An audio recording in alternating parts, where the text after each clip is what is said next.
The emergency session of the Galactic Council convened in the magnificent crystal chambers of Nexus Prime, but for the first time in 3 centuries, the human delegation's seats remained empty. Ambassador Krell Thar of the Zephyrian Empire adjusted his ceremonial robes nervously, his 6 eyes darting toward the vacant section where Earth's representatives should have been seated. "They're never late," whispered Counselor Vexana, her tentacles curling with anxiety. The Aquarian delegate had worked closely with humans for decades, establishing trade routes that now seemed meaningless. "Not once in all my years have the humans missed a session." The Grand Arbitrator, an ancient being whose crystalline form pulsed with dim light, called the assembly to order. His voice resonated through the chamber like distant thunder. "We gather today to address an unprecedented situation. For 72 standard hours, all communication with human space has been severed." A collective murmur rippled through the assembled delegates. Representatives from 47 different species shifted uncomfortably in their specialized seating arrangements. The Draxians clicked their mandibles in agitation, while the gaseous Etherians flickered with concern. Krell rose from his position, his voice carrying the weight of his species' ancient authority. "Grand Arbitrator, the Zephyrian fleet has attempted contact across all known human colonies.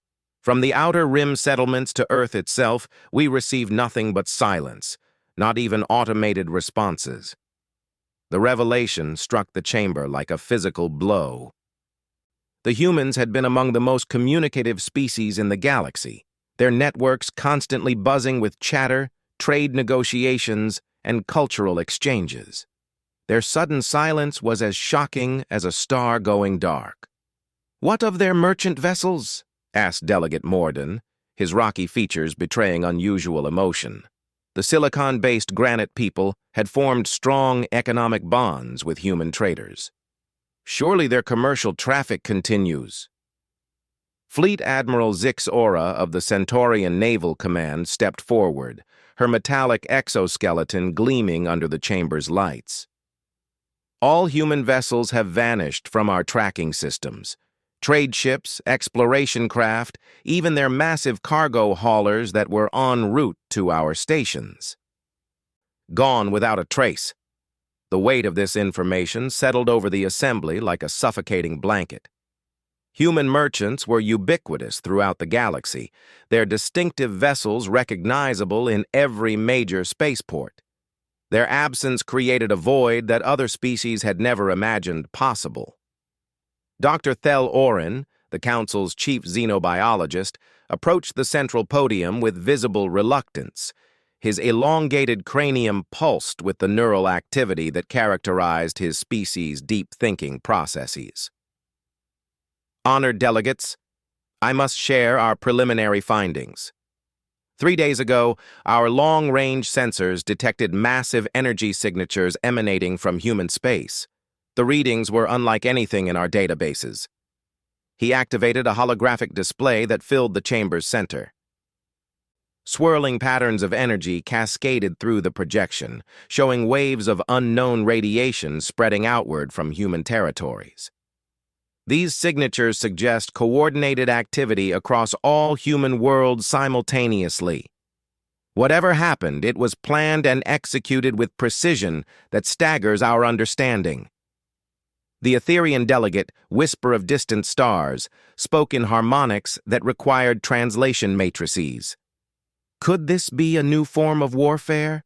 Perhaps the humans have developed technology beyond our comprehension?" The question hung in the air like an accusation.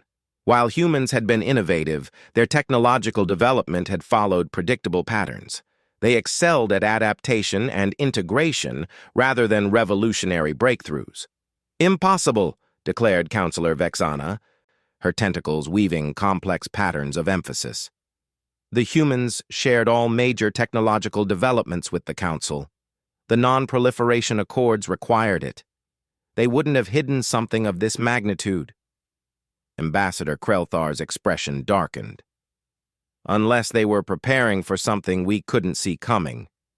The humans always seemed to think several moves ahead in their negotiations. What if this was their ultimate contingency plan? The suggestion sent tremors through the assembly. The humans had indeed been master strategists, often anticipating problems before they materialized.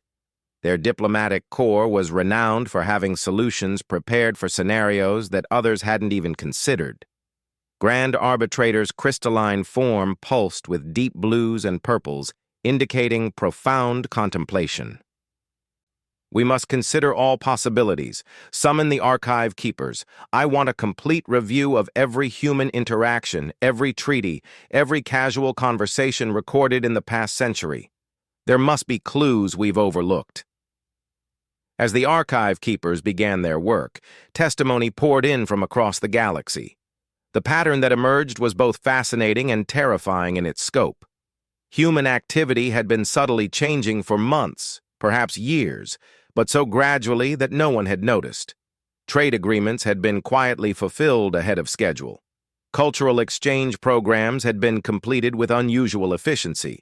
Outstanding debts had been mysteriously settled. Scientific collaborations had reached convenient conclusion points. It was as if humanity had been methodically tying up loose ends. The Draxian Hive Queen Zerath spoke through her swarm voice, thousands of drones creating harmonious speech. Our mining operations on Kepler 442b noticed human geological surveys had ceased 6 months ago. At the time, we assumed budget constraints. Now we understand they were simply finishing. More testimonies revealed similar patterns.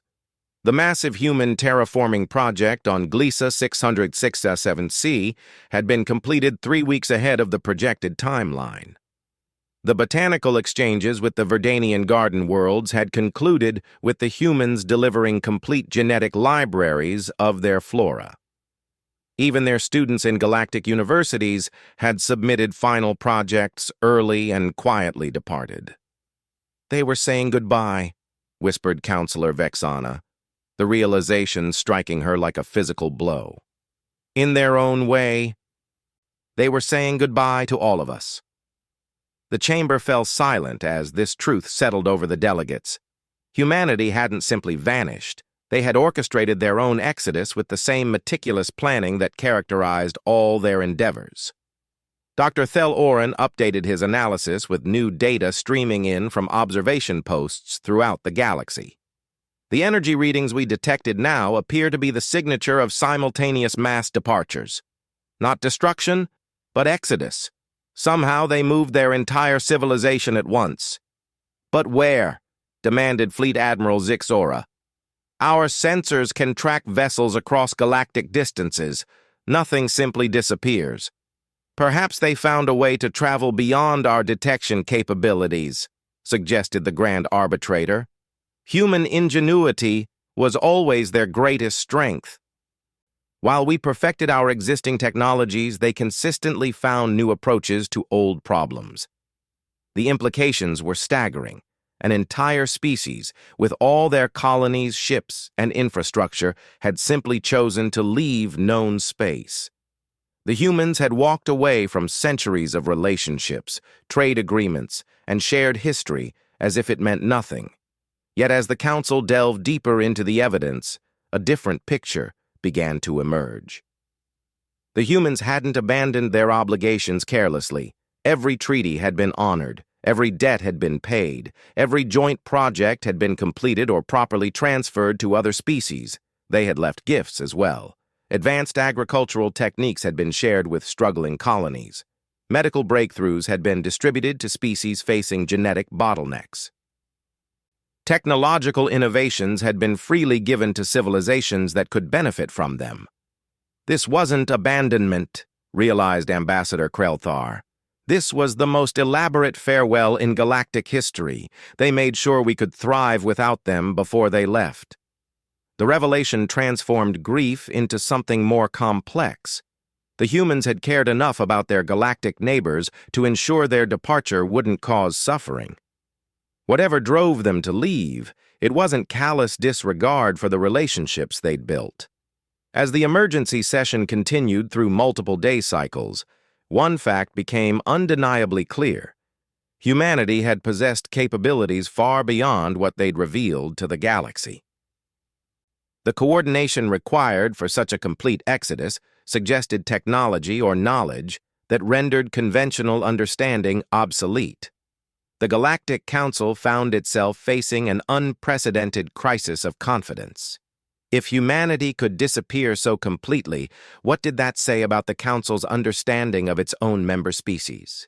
How many other civilizations possessed hidden depths that remained unexplored? The humans had always been different. Everyone acknowledged that now. Their rapid rise from a single world to galactic prominence had been attributed to luck and determination. Now it seemed clear that something else had been at work, something that had always been part of their nature but had been carefully concealed until the moment of their departure. The galaxy felt smaller without them, as if a crucial element had been removed from the cosmic equation. Trade routes sat empty. Research projects remained unfinished. Cultural exchanges that had enriched countless worlds simply ceased to exist. But perhaps most unsettling of all was the growing realization that humanity's departure might not have been voluntary. The precision of their exodus, the careful completion of obligations, and the generous parting gifts all suggested preparation for something unavoidable. The question that haunted every delegate as the session finally adjourned was simple yet terrifying. If something had driven humanity to abandon everything they'd built in known space, what did that say about the galaxy's future? And whatever had compelled their departure, was it coming for the rest of them too? 6 months had passed since humanity's disappearance, and the galaxy struggled to adapt to their absence.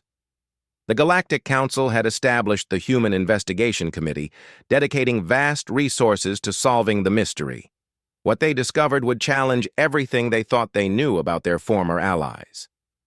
Dr. Yilshin, the committee's lead researcher, stood before a massive data wall in the newly constructed analysis facility on Nexus Prime. Her species, the Luminari, possessed natural abilities that made them exceptional investigators.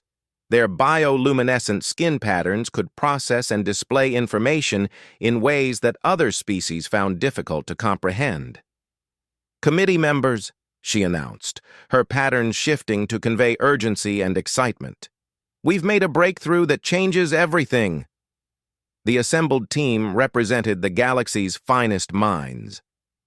Catherine of the Hive Mind Collective could process multiple data streams simultaneously. Dr. Norgeth, a temporal theorist from the Chronarch Empire, understood time mechanics better than any living being. Together with representatives from 15 other species, they had been working tirelessly to understand humanity's vanishing. "Show us what you've found," commanded Admiral Thexara, the committee's military liaison. Her cybernetic implants interfaced directly with the facility's systems, allowing her to absorb information at superhuman speeds. Dr. Yilshin's patterns intensified as she activated the holographic displays. "We've been approaching this investigation incorrectly. We assumed humanity developed their Exodus technology recently, but the evidence suggests otherwise. They've been planning this departure for over 2,000 years. The revelation struck the committee like a physical blow. 2,000 years represented the entire span of recorded galactic civilization. Humanity had been planning their exit before most species had achieved faster-than-light travel. "Impossible," breathed Catherine, his collective consciousness struggling to process the implications. The humans only achieved spaceflight 500 years ago. They couldn't have been planning anything 2 millennia in advance. Dr. Yilshin's skin patterns shifted to display complex temporal mathematics. "That's exactly what we thought, but Dr. Norgeth's analysis of quantum residues tells a different story. The energy signatures we detected during their departure contain temporal echoes. Traces of technology that existed long before humanity supposedly developed space travel." Dr. Norgeth approached the central display, his elongated fingers dancing through holographic equations. As a chronarch, he experienced time differently than linear beings, allowing him to perceive patterns others missed. The quantum footprints are unmistakable. Human technology existed in our past, our present, and appears to extend into our future. They haven't just hidden their capabilities, they've hidden their entire temporal presence. The implications were staggering. If humanity possessed temporal technology, their entire relationship with the galaxy had been carefully orchestrated theater. Every diplomatic breakthrough, every technological trade, every cultural exchange had been guided by beings who could see across the time stream. "But why?"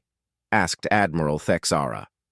"If they possessed such advanced capabilities, why participate in galactic civilization at all?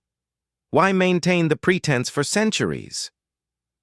Dr. Yilshen's patterns shifted to deep purples and golds, indicating profound uncertainty mixed with growing understanding. "We believe they were shepherding galactic development, guiding our civilizations toward specific outcomes while remaining hidden in plain sight." She activated a new display showing the galaxy's political and technological development over the past 5 centuries. Red indicators marked significant human interventions that had previously been attributed to coincidence or human ingenuity.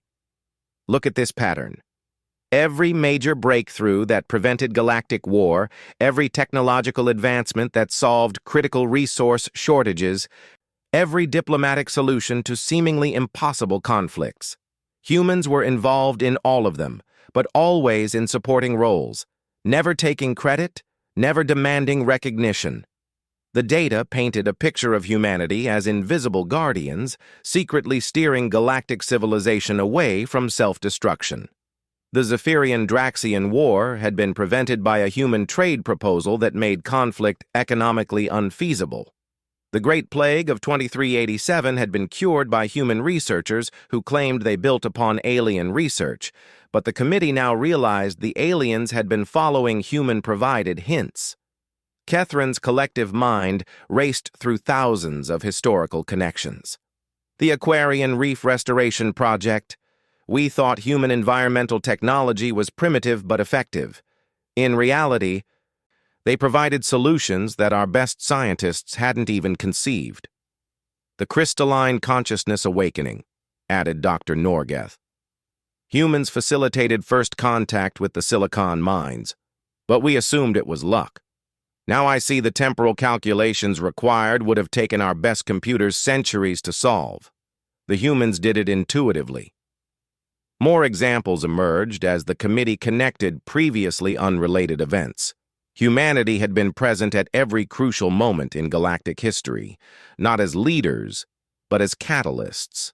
They possessed the knowledge and wisdom to guide galactic development, but chose to remain hidden, allowing other species to believe they were making their own choices. "This explains their departure methods," Dr. Yilshen continued. "They didn't just leave. They erased themselves from our timeline while ensuring continuity. Every gift they left behind, every completed project, every technological legacy was designed to let us continue developing without them." Admiral Thexara's cybernetic systems processed the data streams rapidly. "Are you suggesting they're still here? Hidden in temporal folds or parallel dimensions?" Dr. Norgeth's expression grew distant as he consulted his temporal awareness. "Not here, but not gone either. I sense preparation, as if they've moved to a position where they can observe without interfering. They've graduated from shepherds to watchers." The committee spent weeks analyzing this new understanding. They discovered that human exploration missions had always targeted specific locations, not random destinations. These locations, when mapped across temporal space, formed patterns that suggested vast strategic thinking. The humans had been playing a game with rules and objectives that other species couldn't even perceive. "We found something else," Dr. Yilshen announced during their next session. Her skin patterns displayed deep excitement mixed with trepidation. hidden archives in the quantum foundations of their former colonies. Messages they left for us to find, but only when we reached sufficient understanding. The holographic display materialized into the likeness of a human woman.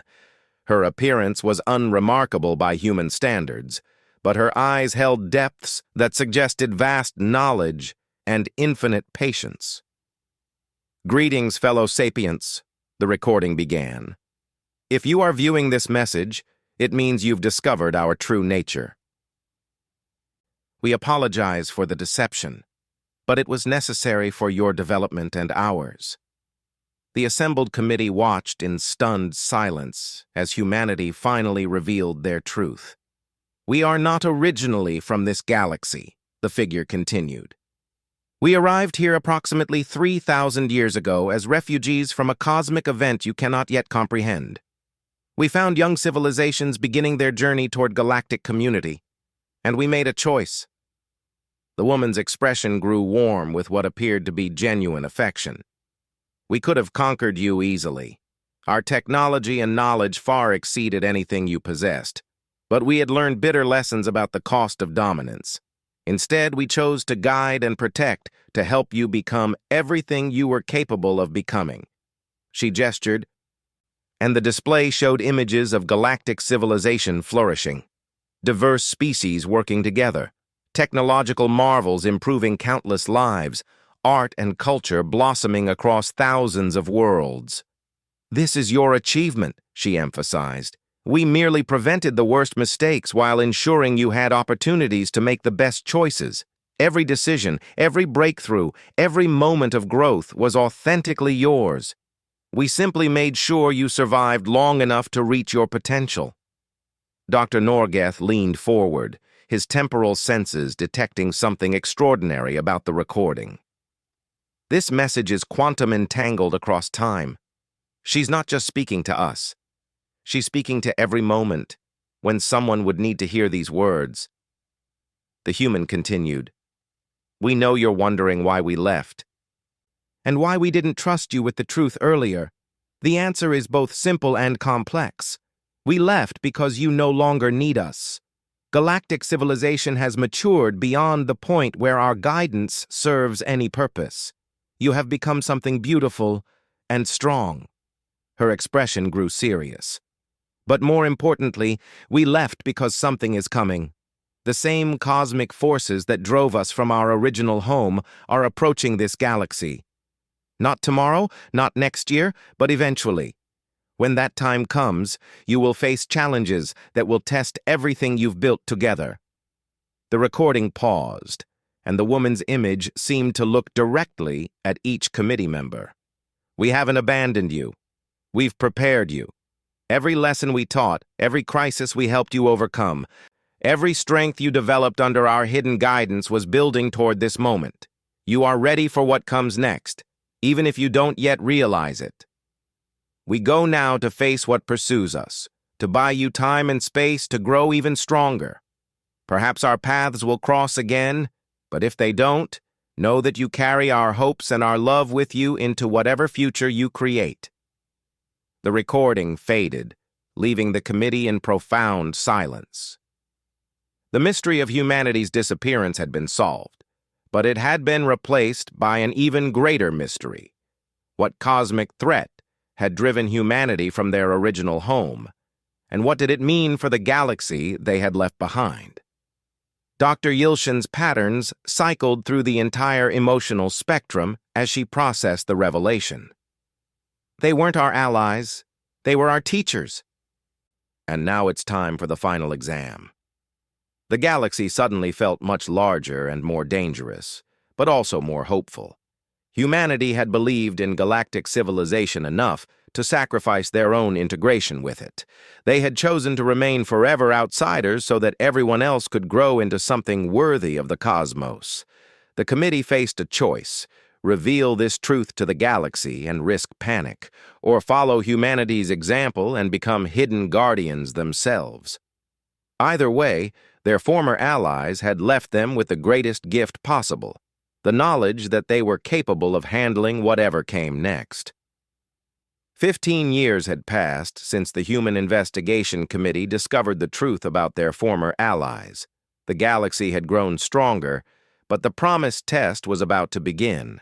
At the edge of known space, long-range sensors detected something that defied all understanding: a wall of darkness consuming entire star systems.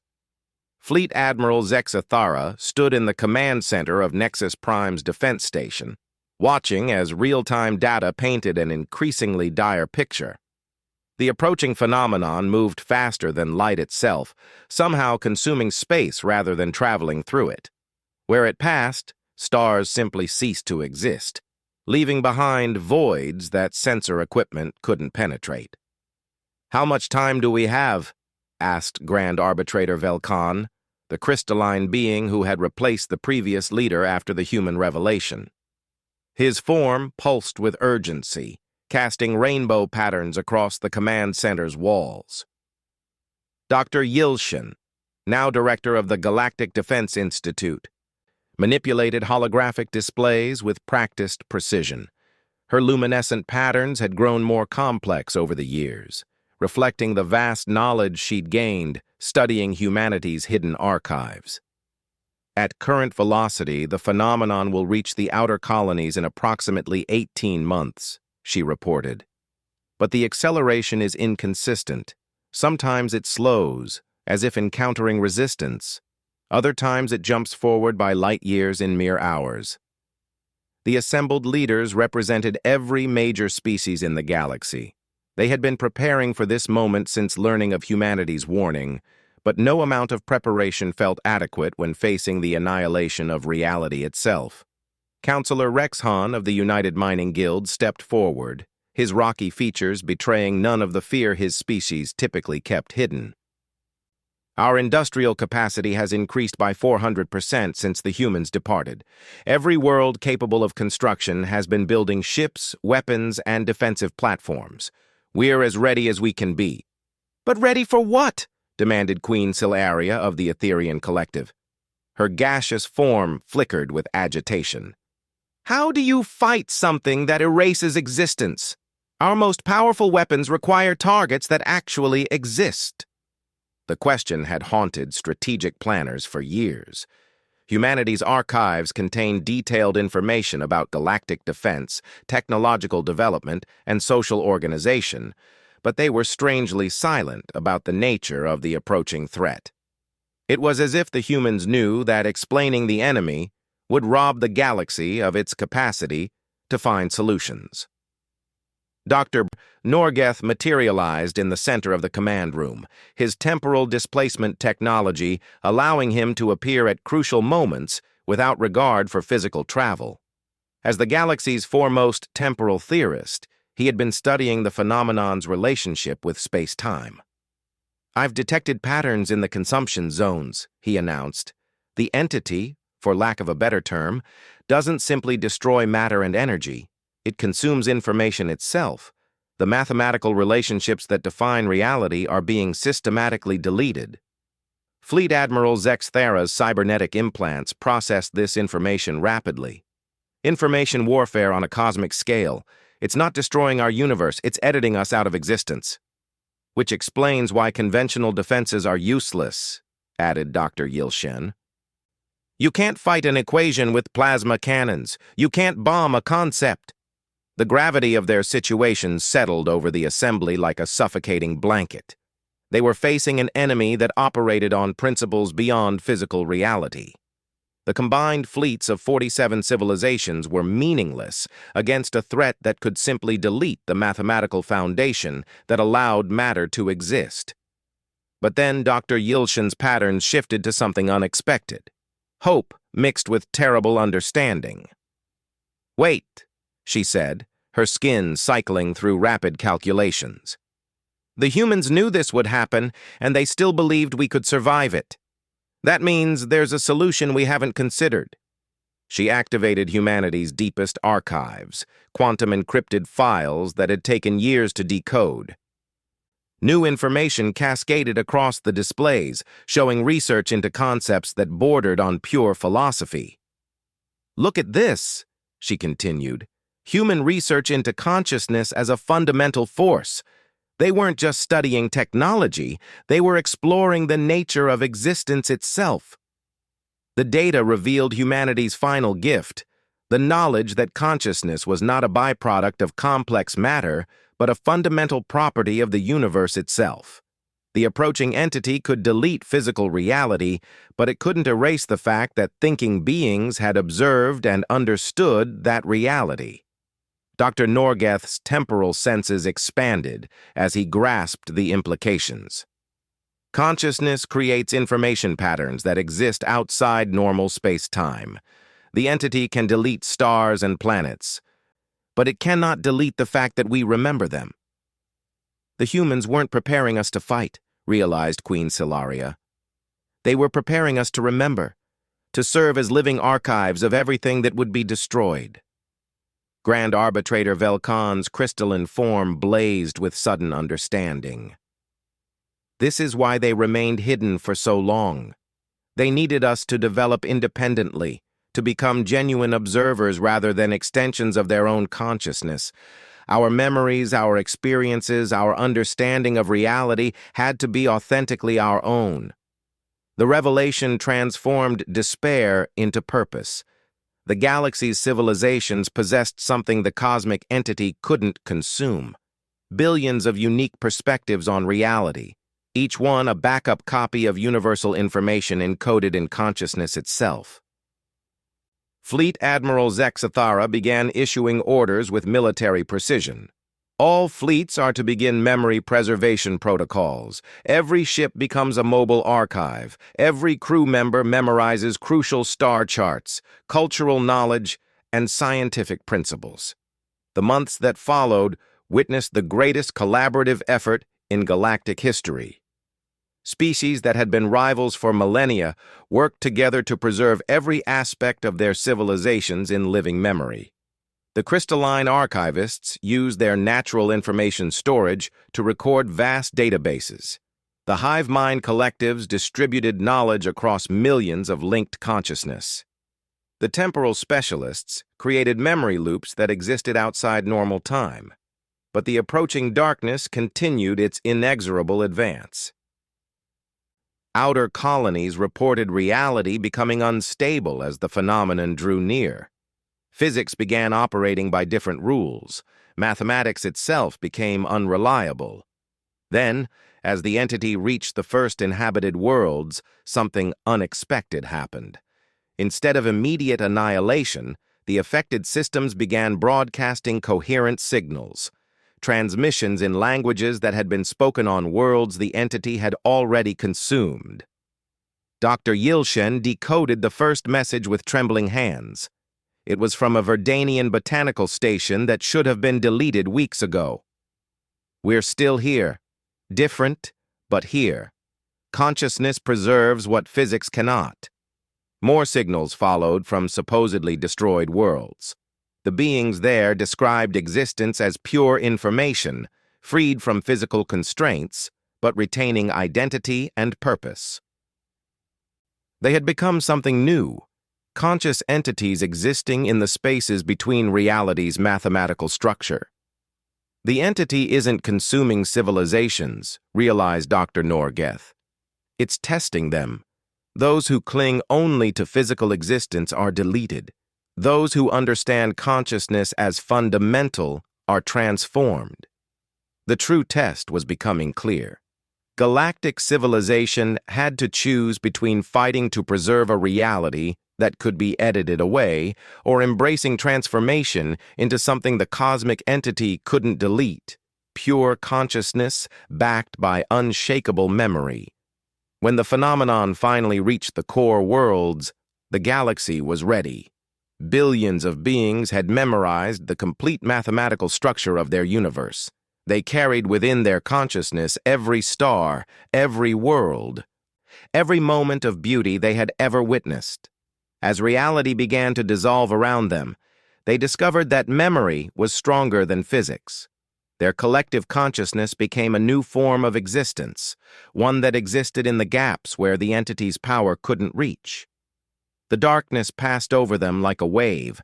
editing away planets and stars, but leaving behind something it couldn't understand or destroy. The living knowledge that those things had existed, preserved in minds that now operated by rules more fundamental than matter and energy. In their new state of existence, the galaxy's consciousness could perceive things previously hidden. They saw humanity in their transformed state, standing guard at the boundaries of known reality. They understood that this process had happened before, countless times, as consciousness throughout the universe learned to transcend physical limitations.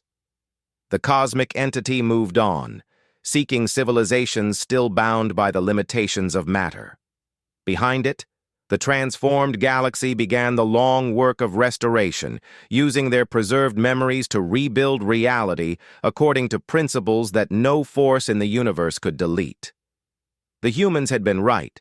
They were ready for what came next. Not because they had built better weapons or stronger defenses, but because they had learned that consciousness itself was the ultimate expression of existence. They had graduated from a physical to a metaphysical civilization, and in doing so, had achieved true immortality. The galaxy lived on, not as it had been, but as it had always been meant to become. A community of minds that could reshape reality through the power of shared memory and unwavering purpose. The test of stars had been passed, and consciousness had proven itself stronger than the void. In the vast reaches of transformed space, the echo of humanity's final lesson resonated. The universe belonged not to matter and energy, but to those who could dream it into existence and remember it beyond destruction.